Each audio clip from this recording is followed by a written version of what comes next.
The Untouchable True School Sports Empire proudly presents something the boxing game's been missing. Hey, what's going on? It's your boy BT, and I came here to talk some boxing with the thousands of True School Sports subscribers. Now, I didn't get a chance to talk about this person because when this person fought, I was contemplating leaving YouTube and I was going through my trials and tribulations in life. But I've, since then, as many of you know, I've decided to come back and pop straighten me out.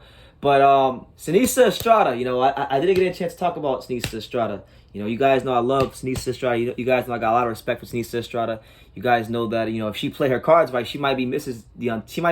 Untouchable one day. She might be Mrs. True School Sports one day. She play her cards right. Shout out to Seniesa Estrada. But listen, man, Seniesa Estrada, damn good fighter. Seniesa Estrada, she had her fight with Tenkai Tsunami, veteran fighter, a solid fighter. And Seniesa won the fight. She looked really good and outworked her and got her respect with a lot of these punches that she was landing. She fought the traditional Seniesa Estrada fight, which was a high work rate, making the punches count, punches from all kinds of angles, just a lot of versatility, a lot of skills, and a little bit of swag mixed in. You know what I'm saying? Seniesa has a really, really unique style, and I love watching her fight. But when we talk about Seniesa Estrada, I'm really excited about the space that her career is in now, because I think I have a deeper appreciation for her career than most, because I learned who Seniesa was when she was 6-0. I met Seniesa when she was 8-0. I interviewed Seniesa when she was 8-0. And I remember back in 2016 when I first met her, right?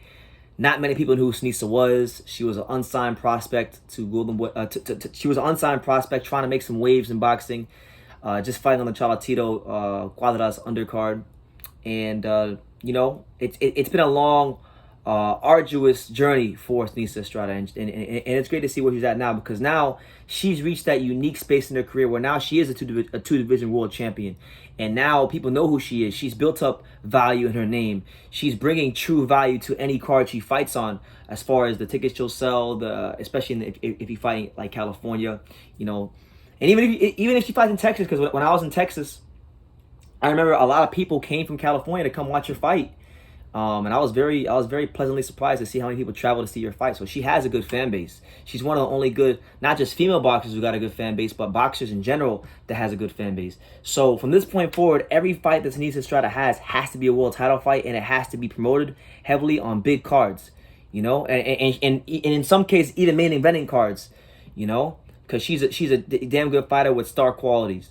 Now, when we talk about Seniesa, and we talk about what could potentially be next for Seniesa Estrada, who could be a next opponent? Well, we look at her last two fights. She picked up a world title at 105. She picked up a world title at 108. Why not pick up a title at 112? We look at the world champions at 112, and we know Marlen Esparza just picked up a title at 112. She's WBC champion at 112. So the way I'm seeing it, from my vantage point, the next fight it absolutely has to be Seniesa Estrada versus Marlen Esparza. For one, it's a fight where both of them don't like each other. They genuinely do not like each other. So the build-up's going to be great. We know that when it comes to those two, it's a rivalry. It's probably for both of them the biggest and most attractive money fight out there. And for Esparza, it would be her chance to right the wrong that happened to her 2 years ago and avenge that loss to Seniesa Estrada. For Seniesa Estrada, it would be a chance to really just bury Marlen Esparza as far as the rivalry is concerned, and become a 3-division world champion in 3 straight fights. I mean, it would really shoot Seniesa Estrada up that pound-for-pound list even more, because now I think you can't deny it. A lot of these media outlets like ESPN, they were hating on Seniesa Estrada a couple months ago before she beat Annabelle Ortiz for her first world title, and they didn't even have her on the pound-for-pound list. So now that she's won her last 2 fights against 2 good veteran world champions, you got to put her on the pound-for-pound list at bare minimum. A win against Marlen Esparza in a world title in 3 consecutive fights in a 3rd weight class, all in 1 calendar year, that would be absolutely, you would have to say at that point that Seniesa Estrada is on the fringe, if not a pound-for-pound top 5 fighter in women's boxing. Because she beat good veteran fighters on the way up. She wasn't in the most advantageous positions early in her career. Now she's in an advantageous position because she earned her way there, and she's fighting champions and beating them pretty easily. So I think the Esparza fight. I think a lot of people, because I know there's people out there, for the women's boxing fans out there, and yeah, I am a bit of a women's boxing fan myself. For the women's boxing fans out there, or just boxing fans in general that follow women's boxing, Marlen Esparza. Some people think Marlen Esparza will beat Seniesa Estrada. They think Marlen Esparza, that Seniesa Estrada headbutted her, and without the headbutts or whatever, quote unquote, Marlen would have won. Personally, for me, I don't think Marlen could beat Seniesa Estrada because Marlen's style it has too much residue of the amateur ranks.